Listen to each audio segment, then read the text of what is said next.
The studio lights blazed down on the set of Jimmy Kimmel Live, casting a warm glow over the sleek, modern stage where the audience buzzed with anticipation. Jimmy Kimmel, with his trademark grin and sharp wit, leaned back in his chair, ready to dive into the night's segment with his guest, Karoline Leavitt, the young and fiery White House press secretary. The crowd, a mix of loyal fans and curious onlookers, clapped enthusiastically as Karoline walked out. Her polished appearance and confidence tried signaling she was ready for whatever Jimmy might throw her way. She wore a tailored navy blazer, her blonde hair neatly styled, and her smile was professional yet guarded, as if she knew the conversation could take a sharp turn. Jimmy started with his usual charm, tossing out light-hearted jabs about Washington politics, the kind of banter that usually got a laugh from the crowd. "So, Karoline," he began, "you're out there every day defending the president's tweets. I mean posts on how do you keep a straight face?" The audience chuckled,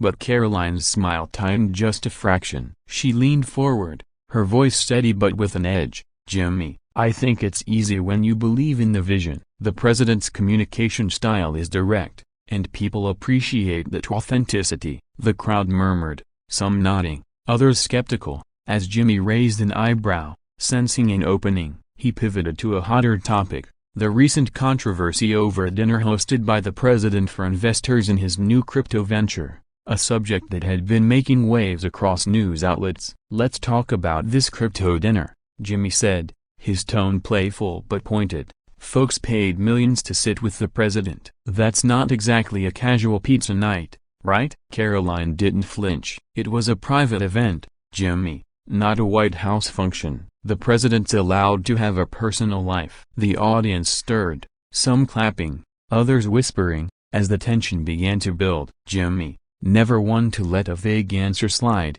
pressed harder. "Sure, but when you're selling seats for $37 million a pop, doesn't that smell a little like influence peddling?" The crowd gasped, and Karoline's eyes narrowed. "That's absurd," she shot back. "The president isn't profiting off his office. He's a businessman, always has been." Her voice was firm, but Jimmy wasn't done. He pulled up a quote from a recent article, projecting it on the screen behind them. "Guests at the dinner hoped to influence U.S. financial regulation." The audience erupted in murmurs, and Karoline's composure flickered. "That's just media spin," she said, her tone sharper now. "You know how they twist things to fit a narrative." Jimmy leaned in, his smile gone. "So, you're saying it's all fake news?" Even when the guests themselves admit it, the crowd roared, sensing a showdown. Karoline, undeterred, fired back. "Jimmy, you're cherry-picking quotes to make a point. The president's focused on making America great,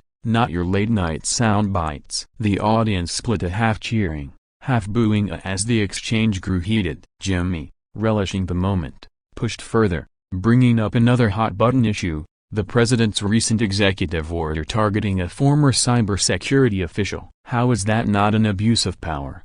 he asked, his voice calm but cutting. Karoline's face tightened, and she responded, "The president has the authority to act in the nation's interest." "That's not abuse, that's leadership." The crowd's reaction was deafening, a mix of applause and jeers, as the conversation teetered on the edge of chaos. Jimmy, sensing the moment, leaned back with a smirk.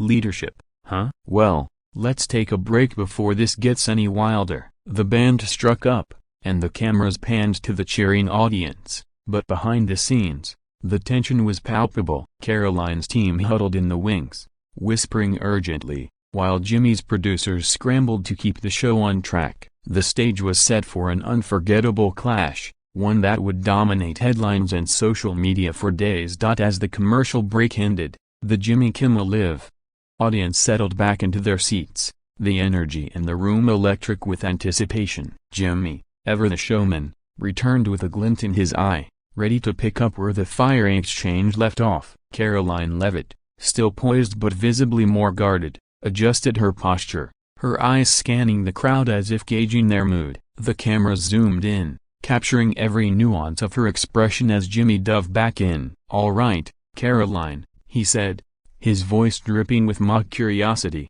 Let's switch gears. You've been out there defending some broken bar, let's call them bold moves by the administration, like that $400 million jet from Qatar. Care to explain how that's not a conflict of interest? The audience leaned forward, hanging on every word, as Karoline took a deep breath. Jimmy, the president is a global figure. World leaders respect him, and gifts like that are diplomatic gestures, not bribes. Her voice was steady, but the crowd wasn't buying it. Letting out a collective groan, Jimmy pounced. A $400 million jet? That's some gesture. What's next? A yacht from Saudi Arabia? The audience burst into laughter, and Karoline's smile vanished. You're trivializing serious diplomacy, she snapped, her tone icy. The president uses that jet to represent America, not to line his pockets. Jimmy raised his hands, feigning innocence. Hey, I'm just asking what the taxpayers think when they see Air Force One upgraded via Qatar Airways. The crowd roared again,